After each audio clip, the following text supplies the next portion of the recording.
हाजीपुर के गांधी आश्रम स्थित आरएस पब्लिक स्कूल में वार्षिक साइंस एक्सपो का आयोजन किया गया। इस एक्सपो में लड़कों और लड़कियों के बीच दो विषय को बांट दिया गया था, जिसमें लड़कियों का विषय था मसाला और लड़कों का विषय था अच्छा और बुरा। कार्यक्रम की शुरुआत आरएस मेमोरियल ट्रस्ट के सचिव श्री अविनाश कुमार ने आगंतुक अतिथि श्री विद्यासागर सिंह, श्री जयंत कुमार, श्री विनोद राय, श्री गिरीश मिश्रा, डॉक्टर रंजन, श्री सत्येश्वर कुमार, श्री अमित कुमार, श्री जितेंद्र कुमार, श्री ऋतुराज और श्री ऋषिदेव प्रसाद के साथ दीप प्रज्वलित कर किया। इसके बाद ट्रस्ट की अध्यक्षा श्रीमती अनीता शर्मा ने सभी आगंतुकों को इस कार्यक्रम के बारे में बताया। इसके उपरांत सभी अतिथियों ने फीता काटकर कार्यक्रम का उद्घाटन किया और सारे प्रोजेक्ट को देखकर उसका मूल्यांकन किया, जिसमें लड़कों के प्रोजेक्ट इनसाइट एडिक्शन, जिसमें नशीले पदार्थों के बारे में बताया जा रहा था, smoking, cyber crime, road safety और गुड बैड एडवर्टाइजिंग के साथ लड़कियों में जर्नी ऑफ स्पाइस, जीरा, केसर, एडल्ट्रेशन ऑफ स्पाइस, दालचीनी, हाइड्रोपोनिक, एक्वापोनिक और एग्रोवोल्टिक फार्मिंग के मॉडल और प्रेजेंटेशन की काफी तारीफ और सराहना हुई। इसके अलावा विद्यालय के मंच पर एक न्यूज डिबेट की तर्ज पर मॉडल बनाया गया था, जिसमें पत्रकार के रूप में साधना कुमारी ने सभी अतिथियों और आगंतुकों का साक्षात्कार किया। सभी आगंतुकों ने सारे प्रोजेक्ट की तारीफ की। इसके अलावा इस साक्षात्कार में सभी लोगों ने कहा कि इस एक्सपो में कई विषयों में समाज के ज्वलंत मुद्दों पर जागरूकता फैलाने का काम किया है और ऐसे कार्यक्रम की समाज में और बच्चों के बीच काफी जरूरत है। आइए आपको दिखाते हैं पूरी रिपोर्ट।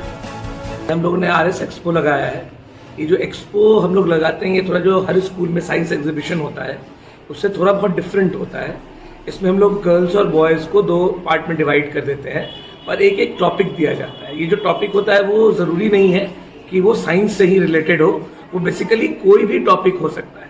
तो इस बार जो हमारा टॉपिक था, गर्ल्स का टॉपिक था स्पाइसेस, मसाला, और बॉयज़ का टॉपिक है डुअलिटी, यानी कि अच्छी चीज़ें भी और बुरी चीज़ें भी।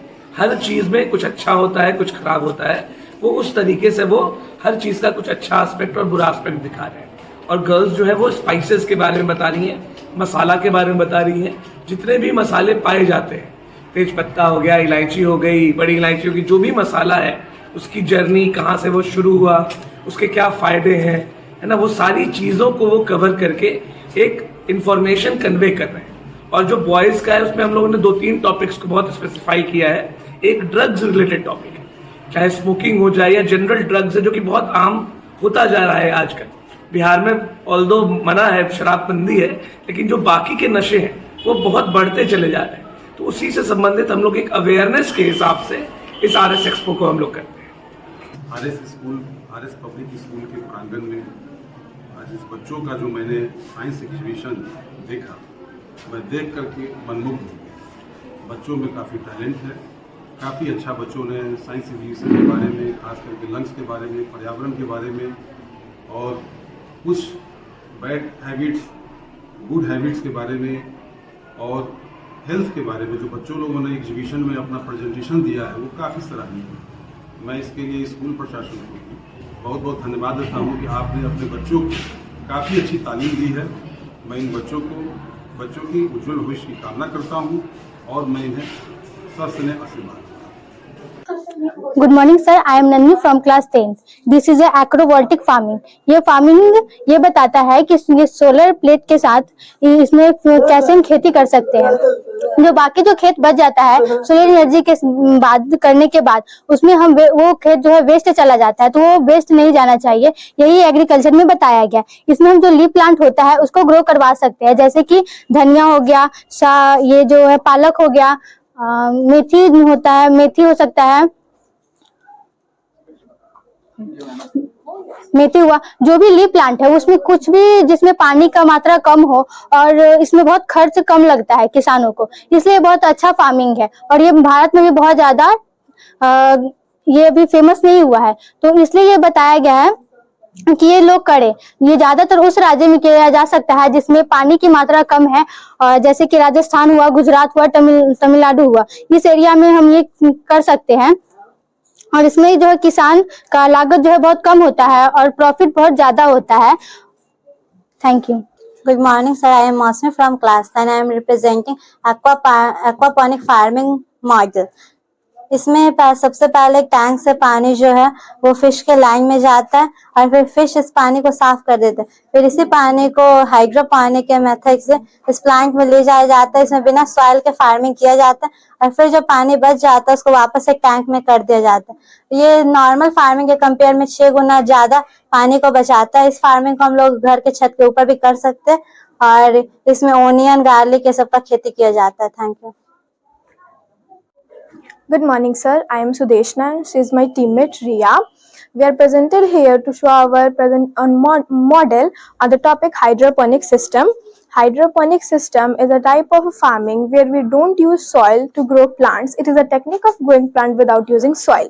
Hydroponic became popularized by the news media in 1920s when a scientist named Dr. William F. Gray put the laboratory experiments in plant and he turned this system hydroponic system.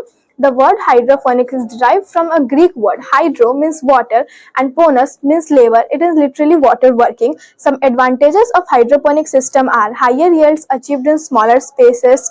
We can use same area again and again to grow plants. We don't have to spend more money in hydroponic system. यहाँ पे हमने tank से अपने दोनों plants में पानी को supply किया है। पानी से यहाँ पे बहुत सारे तरह के प्लांट हम ग्रो कर सकते हैं। इसको वर्टिकल फार्मिंग भी हम कहते हैं, जिसमें हम प्लांट को प्लांट ग्रो कर सकते हैं सिर्फ पानी का यूज करके। Thank you. Good morning, sir. I am Sonam. I am Chand. I am Ishu Gupta. Our group are presented here to represent our presentation on the topic spices export from India. India is the world's largest spice producer. It is also the largest consumer and exporter of spices. Production in 2020-23 stood at 11.14 million tons compared to 11.12 million tons produced in 2021-22.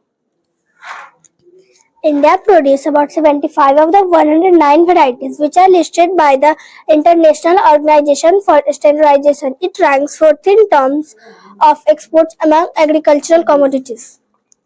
The export spices contribute 41% of the total earning from all horticultural crops in the country. Out of these, chili, cumin, ginger, turmeric make up 76% of the total production behind only marina product.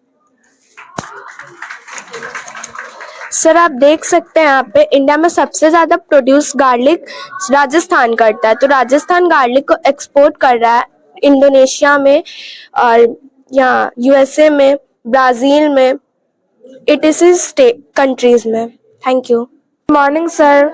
My name is Isha Kumari from class 5 and today's our topic is bay leaves, and this is my partner Anveshna D from class 6 and our topic is bay leaves. Bay leaves use होते हैं हमारे हिंदू पूजाज में, बहुत सारे जगह use होते हैं। खाना बनाना यूज होता है, स्किन केयर में यूज होते हैं और भी बहुत सारे जगह यूज होता है। ये सबसे ज्यादा ये बहुत सारे स्टेट्स में पाया जाता है जैसे कि Kerala, Karnataka, Andhra Pradesh, Uttarakhand and Tamil Nadu. Morning sir, my name is Rohan. यहाँ पे हम लोग ने एक एक्टिविटी किया है जिसमें हम लोग बताना चाह रहे हैं। एक कॉटन को लंग्स मान लिया गया है और इस सीक्रेट जलाया गया, एक सीक्रेट जिससे इस पे येलो कोटिंग हो गया है पूरा। एक इसी को यही फैल के हमारा ये लंग्स खराब होता है, जिससे ये सारी बीमारियां होंगी जो हमारे पार्टनर प्रियान एक्सप्लेन करेंगे। सर, सिगरेट पीने से बहुत सारी बीमारियां होती है, जैसे कि हार्ट डिजीज होते हैं जिसमें हार्ट अटैक आते हैं, गैस्ट्रोइंटेस्टाइनल डिजीज होते हैं, फिर हमारा जो टीथ है वो येलो हो जाता है, उसके बाद इससे ब्रेन डिजीज होते हैं, वीक बोन्स होते हैं और लंग डिजीज होते हैं।